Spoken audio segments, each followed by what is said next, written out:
for me, as I was coming back home, you see the news that our boy, won the Ballon d'Oro, which really isn't my boy. He used to be your boy over there on the other cubicles over there. So I don't know how you guys feel about that one, letting someone like that go. But I'm just excited to be back here with my brothers. I'm excited to see and feel the connections from everybody around the world who we know that watches this podcast. And I'm here, and we are hoping to grow this family. But I'm gonna kick it off to them because I would hate to see a Ballon d'Oro winner play on our team just a few years ago. So I'm gonna say, Ricky, I'm gonna pass the torch off to you. Ricky, how do We're you feel? starting. We're starting off hot and toxic. I like it. I Well, mean, let's answer the first question. How do I feel about letting him go? Good. He didn't want to be at the club, so we showed him the door. He walked out. We offered him that contract, and he walked out. So how do I feel about letting him go? Good. How do I feel about him winning the Ballon d'Oro? Like shit. Fuck him. Fuck him, dude. Like the moment, what did it for me? Any player is free to come and go. But what did it for me is when he scored against us and he celebrated. He celebrated like the team didn't fucking give everything for him. Whenever he was injured, the whole squad pulled out there with Dembele jerseys. Get better soon. He forgets about all that. Yeah, maybe he remembers those bad comments that some people like myself now gave. But for me, he's dead to me. dead. Ali, let's hear If you your see thoughts. right here, this saying, Mesquin Club, so Thierry Henry has an interview that's super common. It's probably on the internet for so many years. When he first got to Barca, he was making fun of this saying. And Javi back then told him, whenever you win something for the club, then you can't say anything about it. And it was the same thing as Ricky said. He didn't want to be a part of this. So good riddance. It's fine. He won the Ballon d'Or. It's unfair.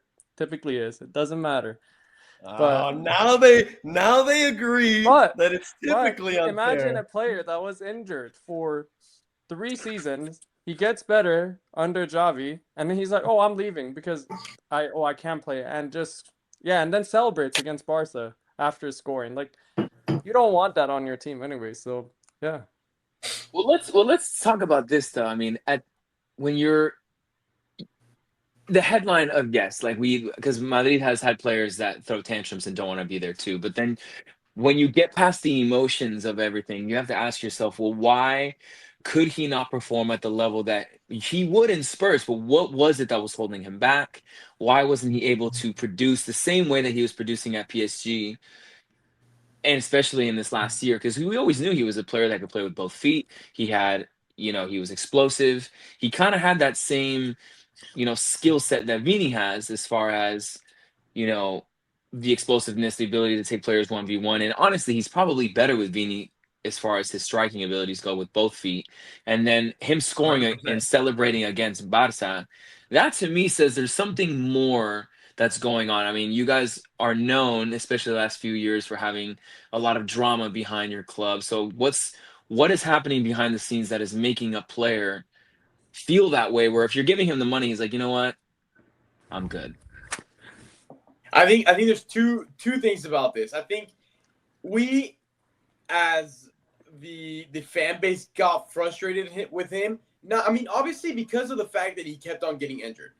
We cannot deny the fact that that's frustrating whenever you pay world record fee 120 million for a player that kept on getting injured and injured and injured. But that wasn't the problem. The problem was whenever there were rumors of him wanting to leave for free. That's when the whole Barcelona fan base really switched up. And at the time, and you can pull up the video, I was all for keeping him. I've always said it. This guy has every potential to be the best player in the world. He just couldn't finish. He just wasn't smart. He just lacked that that killer mindset that this year truly he showed. But I think he was also stuck in a very unfortunate part of Barcelona's history. Yeah. Half in which he was stuck with Las Vacas Sagradas, the Messis, the Busquets, the Suarez, these club legends that won absolutely everything and demanded to play absolutely every minute and held every authority more than the coach did at the time. Dembele just got unlucky that's where he started from, right? And then soon after, he fell into a period where Barca no longer had money. Barca no longer were in top form. And he went from kind of this toxic state to a Barca that had, I mean, if you look at the team, our striker was De Jong, right? Luke De Jong. He wasn't patient with us. I think if he was in the team that we have right now, I think he would do a lot better, just like he's doing better in the team with PSG. And he wasn't patient enough with us, and I guess we weren't patient enough with him. I think that's the issue. So And yeah, definitely. Go ahead, Amir. Go ahead. Sorry, I was just gonna say it is worth mentioning that he won Ballon d'Or and Champions League under somebody who also coached Barcelona, under Luis Enrique. So it's a That doesn't bring the trophy back to you. no, but I mean the coaching tactics are still similar to what you would see at Barcelona, like how PSG's Well, playing. which It's raises the different. question: why couldn't he deliver the same way when he was playing? But okay, for you guys? we're not gonna go in circles. I mean, I do think Ricky hit it on the spot where it was a multifactorial thing. Yeah. Dembele started with a toxic team.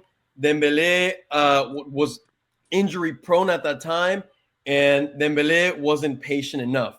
All of those things combined for him to, unfortunately, for Barcelona fans, have to exit the team. And for his fortune, he ended up going to a team that at first didn't trust him so much because, well, not that they didn't trust him, but he had actually Mbappe in front of him. He had other players ahead of him, but got just like the stars didn't align for Dembele while he was in Barcelona, the stars aligned for him when he was at PSG. And so, here he is, a Ballon d'Or winner. I will say to kind of open up the whole Lamine Yamal and Dembele, I was watching the live stream. I'm at work watching this live stream, El Chiringuito, as they're covering the gala, and they're covering as Dembele, as all the players are exiting the car and to walk into the gala. And whenever Lamine Yamal walked out, he walked out with the biggest smile. I mean, he was like laughing. He was smiling. Laporta was laughing and smiling. Flick was there too. Cubarsi and Raphina. It's all like they were having a party. And within El Chiringuito, everyone was saying Lamine Yamal is going to win. I mean, they were giving it to him. And I mean, in that moment, I was starting to feel this like internal like defeat, desperation, because I was like, it's happening again. So all I want to say is I'm ultimately glad that Dembele won it, because I do think he is the rightful winner for this Ballon d'Oro. I do think he had the right merits. He won the right trophies. And if it would have been Lamine Yamal, as great of a player as I think he is, I think it would have been an unfair win title for him, trophy. So I am glad that Dembele won it. Whether he's actually the best player in the world or not, I still do question. But did he have the best season and the best attributes to win this title, this trophy? I do think so. I think the whole trophy it's a very fluid thing, because I feel, other than the Messi Cristiano era, there was no, like, those were the two best players in the world, hands down, every year, and it wasn't close. And I think since we've had them leave European football, it's hard to say that they are the best player, because when Luka Modric won it, I don't think Luka Modric was the best player. No, I think what it comes down wasn't. to, one, it's a popularity contest. There's no secret about that, right? And two, I think who plays the best when the lights are the brightest in the right moment. It's kind of like being at the right place at the right time, playing the best, because I think if you're talking talent-wise, skill, potential, I think Lamine Yamal is a better player than Dembele. I agree. But I like watching Lamine Yamal better. But Dembele scored a ton of goals when it counted. He was playing great comp, and he won the Champions League.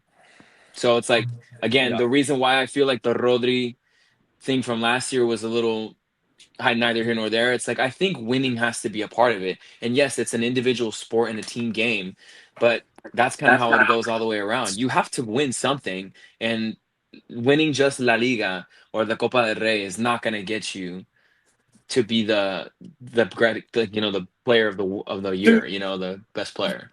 Honestly, I don't disagree with y'all that Dembele. I wouldn't say it's a robbery, right? No. I think Dembele was like a great contender.